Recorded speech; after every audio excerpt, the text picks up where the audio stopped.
Hello world, this is your host Gulmiki Saleh, the founder and creative director of the Golden Tree of Goodness.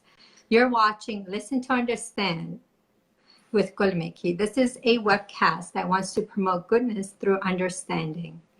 We want to empower our audience to break the cycle of hate by creating an environment where there's understanding amongst all people through the universal message of the Golden Rule, which is to treat others as one would treat oneself. Today we have a special guest, Farjana Khan, who will speak about how to have positive mental health. And here she is. Hello. Hello, how are you? Pleasure to be here. Fine, the pleasure is all mine. How are you doing? Great, great. Farjana Khan is a Ph.D. clinical psychologist. She's the author of 5 books. Wow. And she's a mother. Thank you.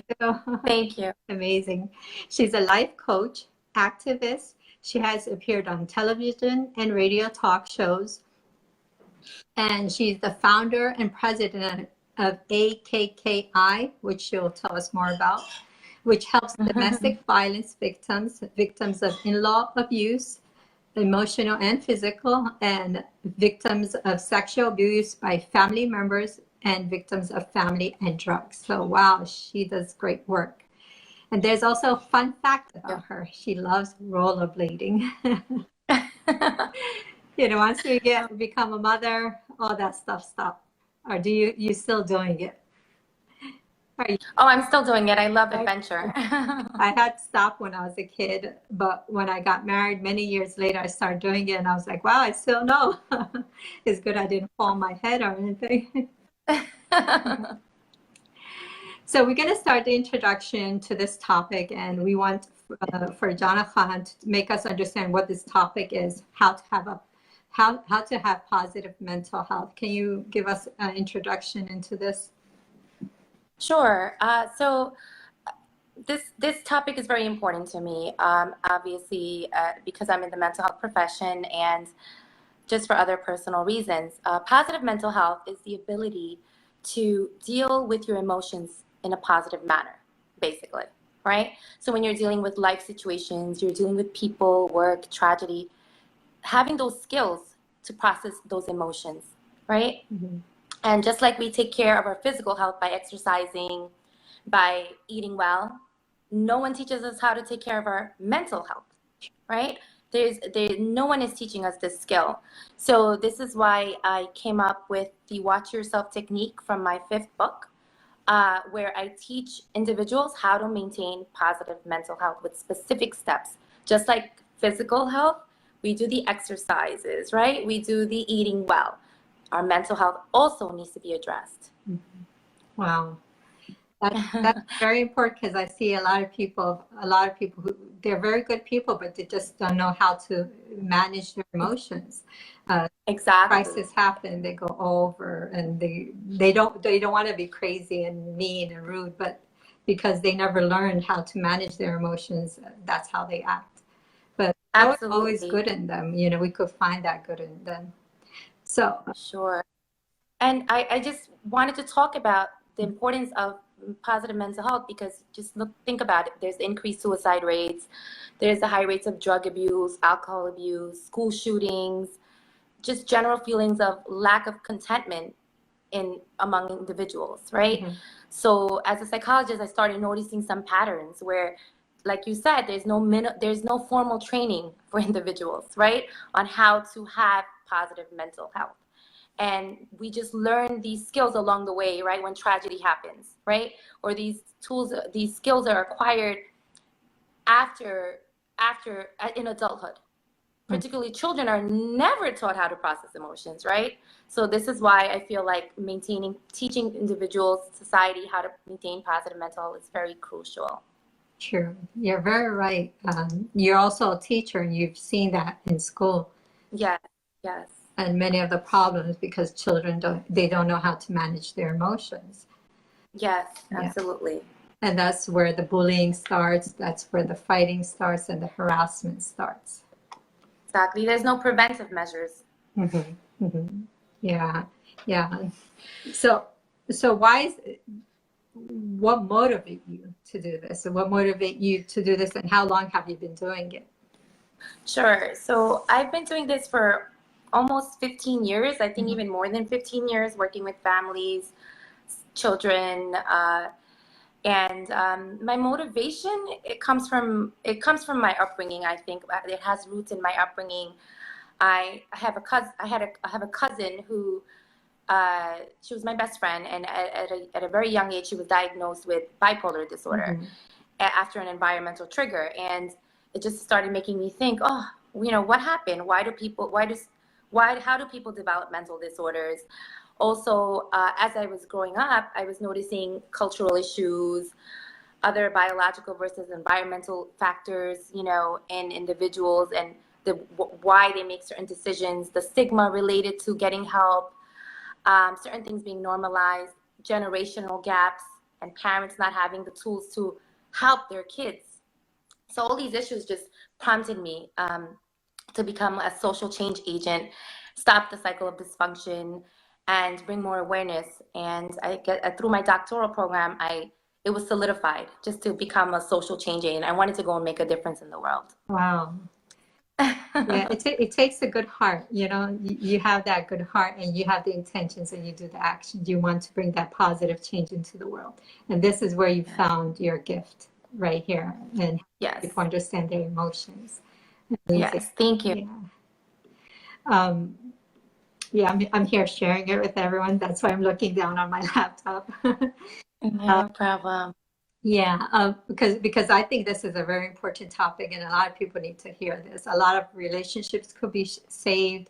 A lot of course be, avoided just by learning our emotions and understanding why we should learn them. Exactly. Yeah. In what aspect of our lives can we apply your advice? Positive mental health can apply in all areas of our lives: work, family, friends, handling life situations, dealing with loved ones, right? Your own health. So these are when you have positive mental health, you're able to make the right decisions, right? Process those emotions. You don't become reactive to situations. You're more proactive, right? So when you have that your mental health is well, you're able to make good decisions. Wow. Yeah. Using a clear mind to everything. Exactly. An aware, clear mind. Yeah. A lot of us were just doing so many things that our minds become clogged up, and we just can't think straight. Sure. A lot of us are in this robotic state. Let's get up for work. Let's, get the kids ready. Let's come back home. Let's cook. And we're in this robotic state, right? Yeah. Clouded with emotions and emotions that were never processed. So we just live through life just blindly, right? Waiting for the next event to happen, the next tragedy to happen. And so, like you said, being aware of your emotions is very important. Yeah, very good advice. So those who are tuning in, please do share, because this is great advice. And it could save a lot of marriages. It could save a lot of relationships. It could save a child from ruining his future, not doing something that he'll regret or she'll regret later in life. Exactly. It'll save someone from committing suicide. Just, if they just have this awareness of how to manage their emotions. So can you share a story with us about how to maintain positive mental health and how it has impacted you? So, how has it impacted me, right? Okay. So I am where I am because of due to maintaining my positive mental health. You have two choices in life, right? You can either become powerful or powerless. And I say this a lot. You can either become powerful or powerless, right? When negative things happen. And I always choose to be powerful. And the reason I'm able to do that is because I work on my mental health consistently, right? So I learned to maintain my mental health through discipline. So through discipline, forming good habits, self-reflection, and processing my emotions. Yeah. So, it helps you balance life, right? Yeah. Yeah, there is a scale of intelligence, and emotional intelligence is one of it. And the science is Exactly. finding it that emotional intelligence will lead you to success. And it's a very important topic that, you know, a lot of people are now getting aware of it. You know, it's the more we discuss it, the more people will be able to adjust their emotions and good things will happen. Yes. Yeah. So those who are still watching, you know, share with your friends, and because this is a very important topic. We're here with Farjana Khan, who's talking about how to have a positive mental health, which, you know, a lot of us don't always have. Sometimes we're brought up with a negative mindset that, you know, when something bad happens, we start screaming, throwing things around, or questioning God, why? But we don't reflect on the issue or the circumstance and try to adjust our emotions to it. Instead of changing the situation, we adjust our emotions, because sometimes you can't always change the situation, right? Someone dies, someone passes away, what can you do, right? You can't bring them back to life. You have to adjust your own emotions. So Exactly. tell me how the golden rule is related to positive mental health. Okay. So basically, how do we maintain positive mental health, right? What's the golden rule? Yeah. So there's specific skills that you can use to promote positive mental health. And this is when as I mentioned earlier, I came up with the watch yourself technique, right? And the watch yourself technique is there's another you that's watching you at all times. So there's another you right here that's watching you at all times. It's developing that sense of awareness. And I teach this to students. I teach this to clients, where it's always being in that state, right?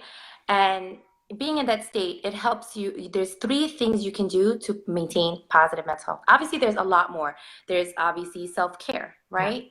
There is obviously spirituality, right? Yeah. Which you must have, in the sense of self-care, taking your vitamins, right? It always starts with you. Yeah. But the technique of watching yourself is where there's another you that's always watching your emotions, that's always reflecting, that's always building confidence.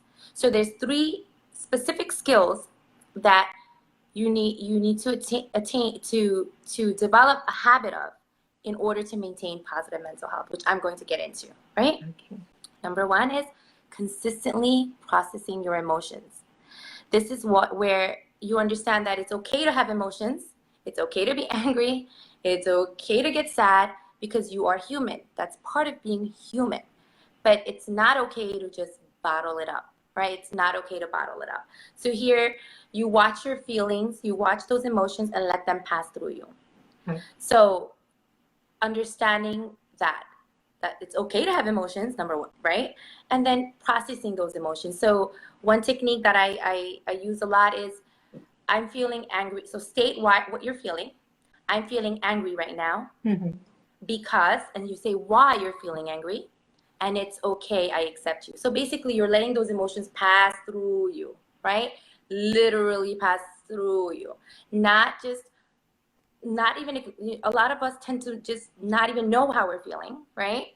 And if we do know how we feel, we just let it sit there, or we have negative ways of dealing with them, right? Like you had said, throwing things or whatnot. So consistently watching those emotions and letting them pass through you. So that's number 1, right? Number 2 is also, let me just repeat that because it's very important. Yeah. Or you can say, I'm feeling sad right now because I failed my test, and it's okay, I accept you. So doing that, and that what this leads to is that you're acknowledging your emotion, you're saying why, acknowledging the reason, and then you're letting it pass through you. So basically, the emotions are basically just passing through, right? Just like the big sky, and then the clouds are just passing through. Those are those emotions. Just let them go. Just let them go, right? Number 2 is reflect on your actions. So reflection. Right? Another technique, another skill that no one teaches us, right? Self-reflection, right? So here, this is what you do is this is another technique that I do, is a weekly reflection. So you stop and, you say to yourself, what is working in my life? What is not working in my life, right? So doing this on a regular basis, And then whatever's not working, finding solutions, right? Alternatives for those. Another under that umbrella of reflection is reflecting on your actions on a weekly basis. So like maybe every Friday or after the weekend is over, you do a weekly reflection, like, oh, what were my actions this week? Were they positive or negative, right? There are going to be some negatives, right? Yeah. So the negatives, you're gonna say, okay, next time I'll try this, right? So weekly reflection, self-reflection is key, right? So fixing those negative actions, because if you're not self-reflecting and you're just going through life, la la la la la, right? You're never going to improve. You're never going to develop better habits, right? So that's self-reflection. So I talked about processing your emotions, and I talked about self-reflection, right? Reflecting on your actions. The other one, which is really, really important, is consistently building your confidence. Consistently building your confidence. And why is that important? Oh my goodness. Think about it. Nowadays, everyone's self-esteem is based on how many likes we get on Facebook and how many likes we get on Instagram, right? That's what's happening, unfortunately, because of, social media and whatnot. So you have to actively build your confidence. It's not like before where you're like, okay, you go through life and you get an award and you're like, oh wow, I think I'm smart. No, you need to build your confidence. You need to build your children's confidence, right? And you have to understand that not only there's influences of social media now, right? There's also peer culture, which is normalizing a lot of things, like put down. So you're in school, your peers might be normalizing put down. Nowadays, peers in schools, basically kids in schools, it's being normalized. Put downs are normalized. Underage drinking is being normalized, right? Drug use is being normalized. Yeah. And you are basically looked, and this is, again, I work with kids a lot, right? I work with kids, I work with adolescents and families. You're actually looked down upon if you have values. You're considered sensitive if you stand up for yourself, or an outcast. And so this is why it's so important as parents, as educators, mental health professionals, to bring that awareness that we actively need to work on our confidence. So, obviously I have specific techniques that, I can, if anyone wants to, contact me, I can talk about. But there's positive self-affirmations, right? Making a list of your successes, right? And looking at those, on a regular basis, maybe once a month, like, oh, look at all my successes. So constantly reminding yourself, right, that, wait, I am awesome. I am, I am an amazing person. So we're doing that because society, trust me, will have all its ways to, like I said, through social media, peer influence, to certain, especially for kids, making us feel certain ways, right? Sure. So building that confidence. So those are the three basic crucial techniques, under the umbrella of watching yourself. There's another you, consistently watching yourself and maintaining, processing your emotions, right? Yeah. Number 2 is self-reflection. Consistently you need to self-reflect. Consistently you need to process your emotions by watching them, right? Letting them pass through you. And then building your confidence consistently. And if you develop those 3 habits on a regular basis where you're doing this, the other you is watching yourself consistently, with the self-confidence, right, with the self-reflection, with the processing your emotions, you will be able to maintain and have positive mental health. Yeah, you will. Are great points. Yeah, the 3 steps, I believe them 100%, that will help you maintain a healthy mindset. Sure. I want to just touch on the second one. Self-reflection is something we don't do as much today. In the past, we didn't have the electronics in our hands. We didn't have the TV. So we would go out as kids or adults. We'll be going outside. We'll see nature as more often, and we will sit and think, because we will have more time to think about ourselves. And that's something I really like. Also get my kids, and once a week we have a reflection class where we sit and we talk about topics that will help us reflect better. But all points are very important, being consistent on processing your emotions, self-reflection, and building your confidence. And building your confidence, you just have to go out there and do your thing and not fear control you. You know, a lot of times it's the fear, the emotion of fear that controls us and tells us, no, you can't do it. Exactly. So, having those skills in place that will, counteract that, right? So how crucial do you believe it is to have this knowledge and apply it during our times? You've briefly mentioned in the beginning about suicide, the bullying, and other things that are going on, but how crucial? Can you elaborate more? Sure.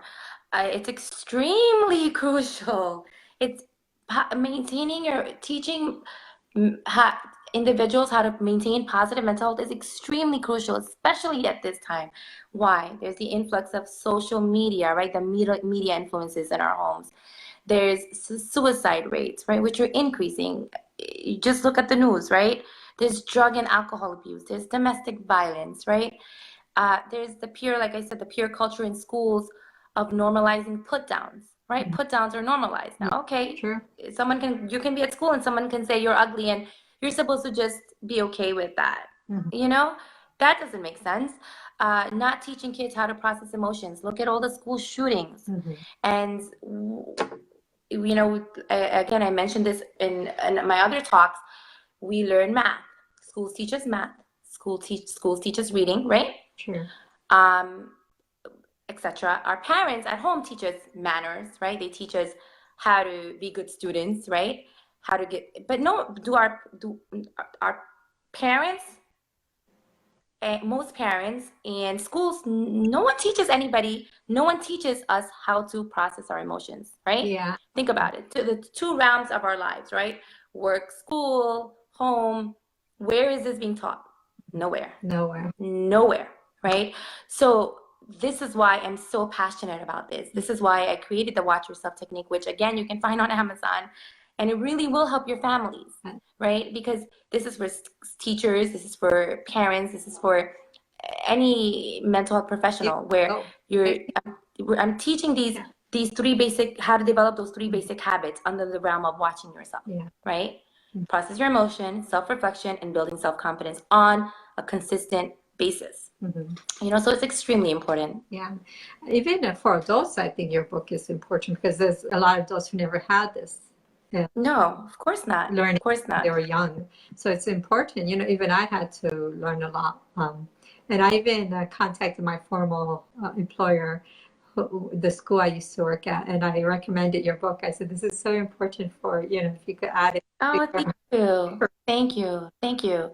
As long as it makes a difference. It helps someone, some family. Sure. Because it's crucial. Like I said, we have to change this paradigm, right? We have to make a shift in our thinking of, okay, is it just math and reading and just becoming employees and workers, right? What about the fact that learning these skills will have, like you said, better marital relationships, right? Better family life, better humans, right? Humans, because we're able to process those emotions.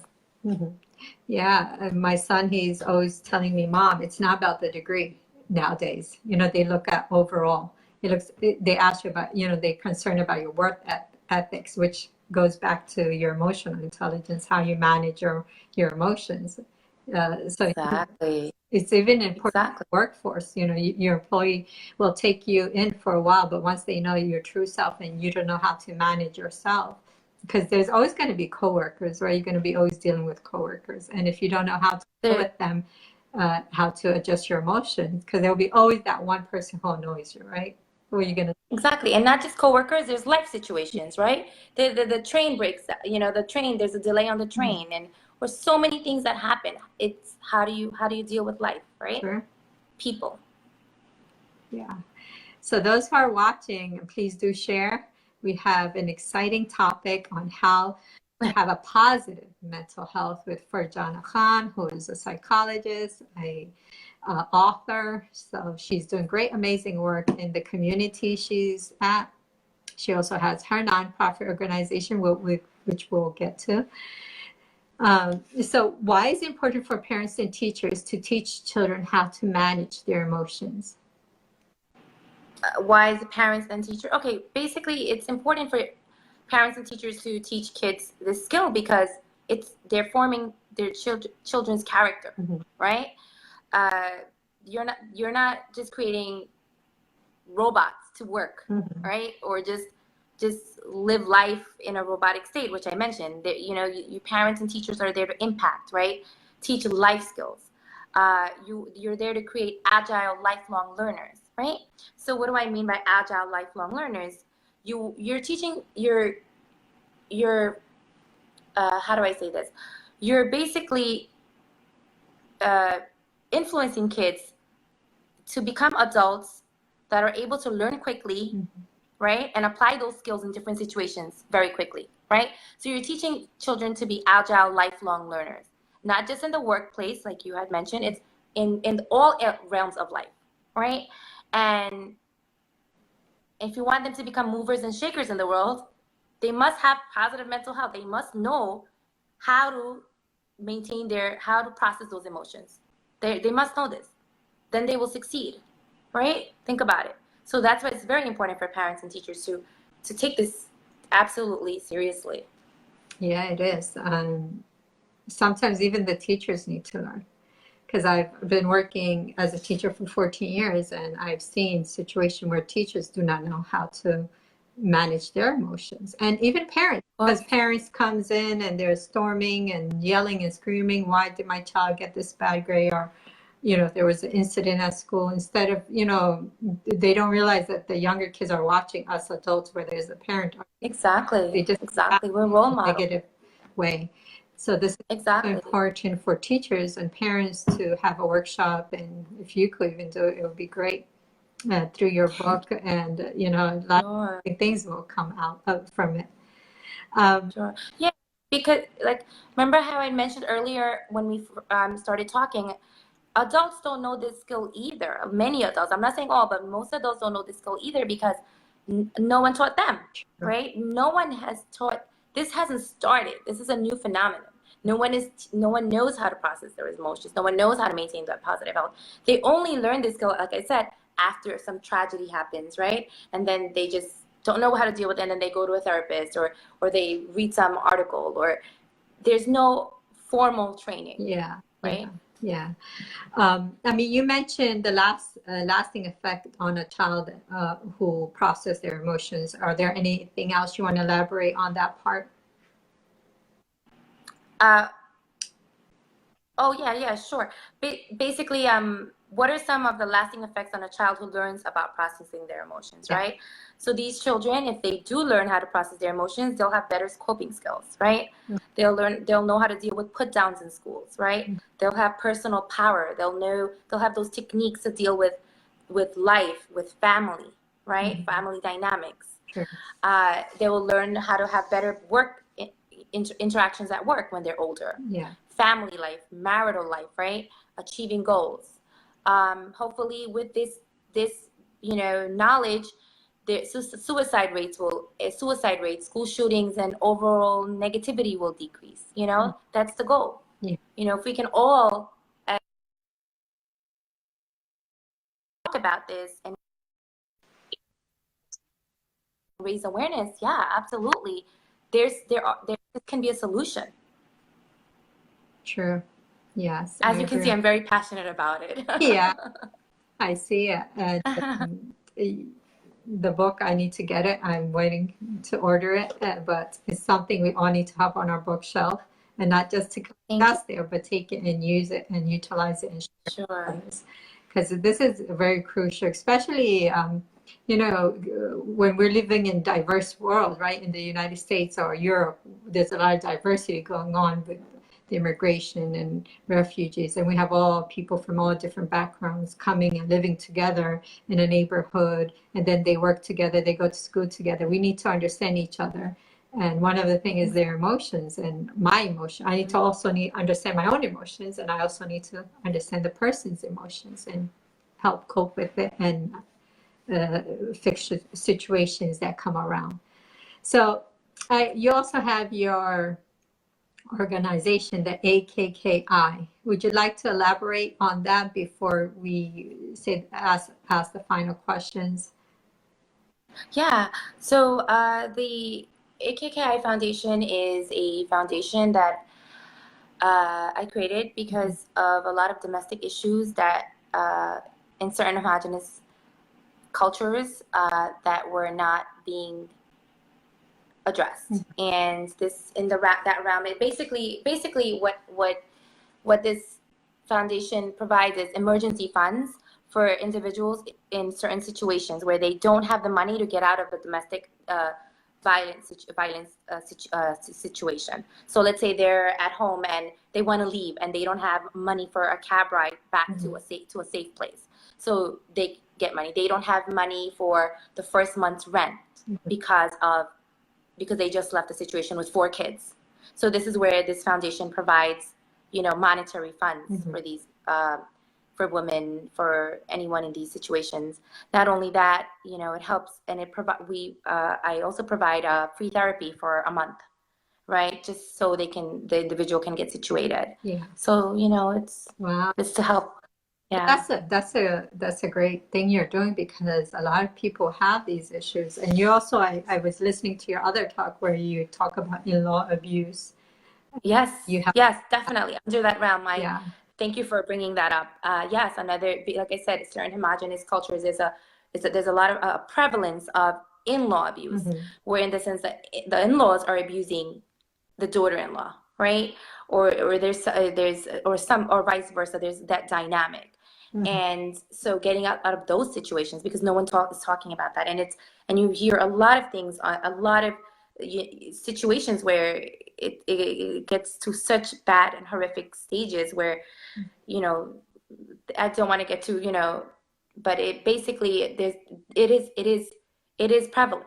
It's happening in a lot of families, and no one is talking about it. So I help those women who are in those situations where their sister-in-law is abusing them, or it doesn't have to be just physical abuse. It can be mental abuse as well, right?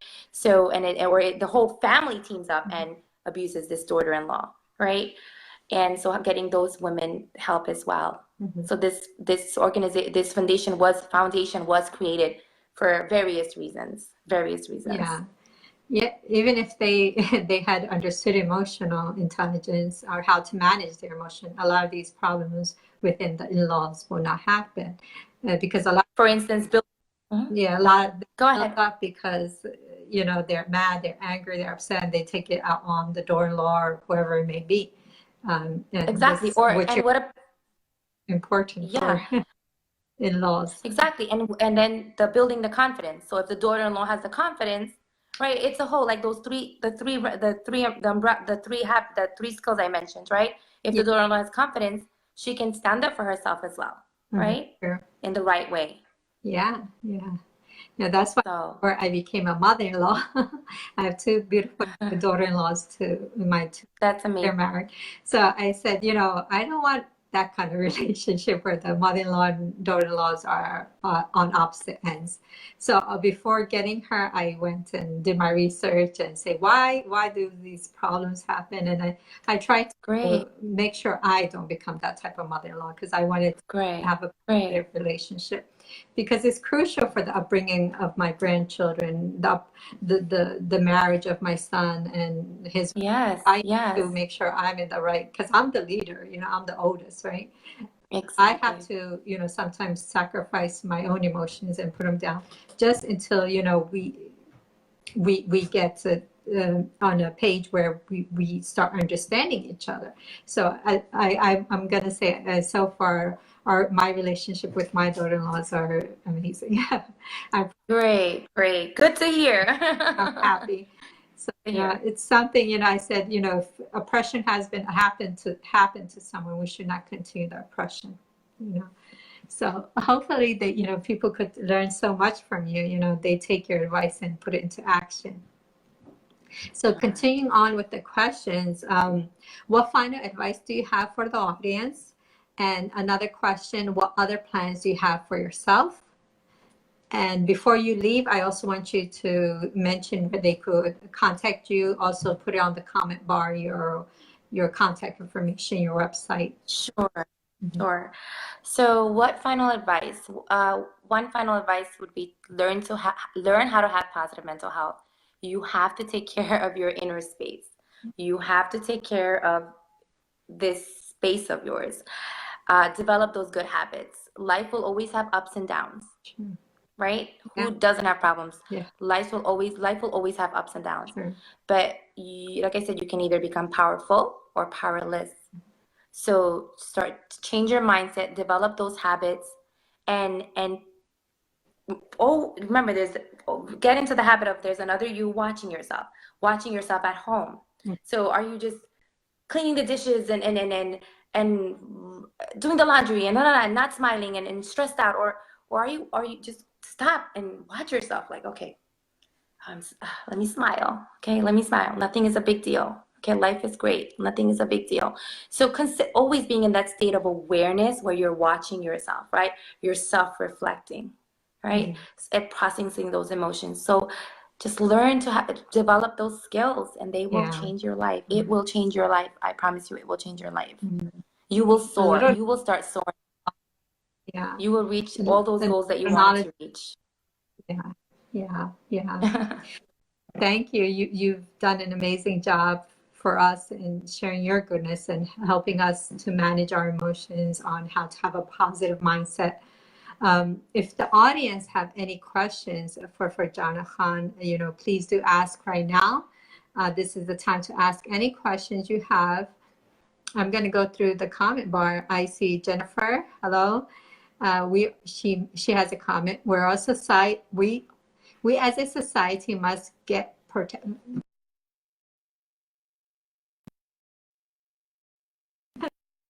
They keep sending you phone calls and messages during your time of life.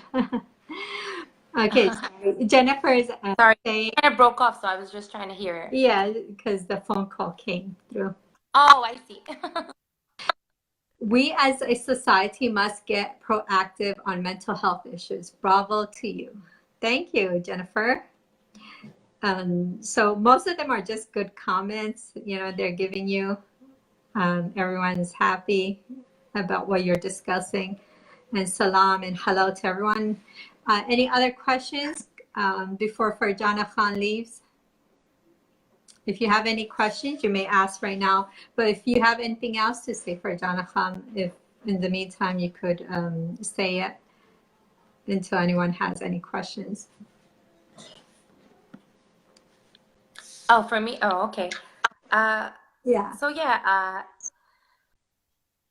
So do you want me to give my contact information, or maybe I can write it in the comment box? Is that it? Okay. Also mention it. Yeah, I'll just put it out. Sure. So I have my YouTube channel where you can just go to YouTube and just type in Dr. Farjana Khan. Okay. Dr. Farjana Khan. And I talk about a lot of these pertinent topics, topics that a lot of people don't talk about, right? So definitely log into that to subscribe. Also, if you go to Amazon, you can type in my name again, Farjana Khan. And I also go by Dr. Farjana Khan. And you can look at all the 5 books that I have up have there. And hopefully they can be useful for you in your classrooms, in your homes. And also there's another site, it's called The Balanced Muslim, where my husband and I also do a lot of work together, where we talk about, again, a lot of pertinent topics. So you can log into that and contact us for any sessions. So yeah, it's all there. We're going to put all this information on the comment bar below where you could access her information. Her books are amazing. She did write 3 on Islamic holidays for children. Yes. The one was the one that you mentioned about the emotional and mental health curriculum, which process emotions, which I forwarded to my previous employer. And what was Thank you. What's your 4th book? What's your 5th book? Oh, sure. And then so 3 are on the Islamic holidays. 1 is on processing emotions. I mean, the watch yourself technique, right?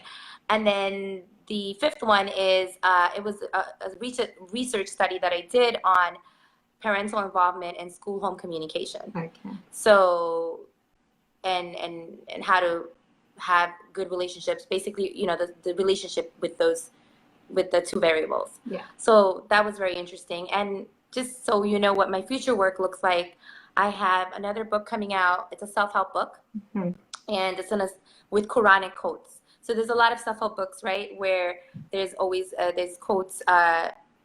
This is going to be a little different, where it's going to be with Quran and Hadith in there. So it'll be really amazing to have those self-help techniques with Islamic knowledge as well. Sure. And then I'm coming up with my next book is called the No Fail Teaching Method. So it's for teachers where, you know, there's so there's a writing technique that I use that helps almost every writer that I've ever been, and it's been so useful. So I want to share it with the world. So it's a no fail teaching method book where I will be talking about classroom management. I'll be talking about writing, how to have students write, and just other techniques that have, through my 15 years plus of teaching, have, you know, shown a lot of growth in students. So very excited about those. And you have how many children? 3? I have 2 children. 2. I have a 14-year-old and a 2.5-year-old. You're very busy and doing great work, and so I do need to maintain my positive mental health on a daily basis to balance it all. Right? We have to, what we preach, we have to put into practice. Of course. Absolutely. Yeah, and you know, our children are the first one who sees us, and they practice what we practice, not what we say. Exactly. And family is always priority, right? True. And so knowing your priorities, right? So of course, that's another big one. I'm very grateful that you could tune in, the audience, everyone who had tuned in, and I'm very grateful for Farjana Khan for giving us this talk, which is a very important talk. And you know this. So next week we're having another speaker, and her name is Rabab Elma. You've heard her before on my talk show. She spoke last season, and she's coming back again, and she's going to be talking about the imposter syndrome and self-doubt, a talk on overcoming self-sabotage and feeling like a fraud. So it will be on October 10th at 8 p.m. right here. Listen to Understand with Gulmikhi. I'll see you then. And thank you again for Farjana Khan, and thank you everyone for watching. Take care. Have a good evening. Thank you. You're welcome. Thank you for having me. You're welcome. Bye.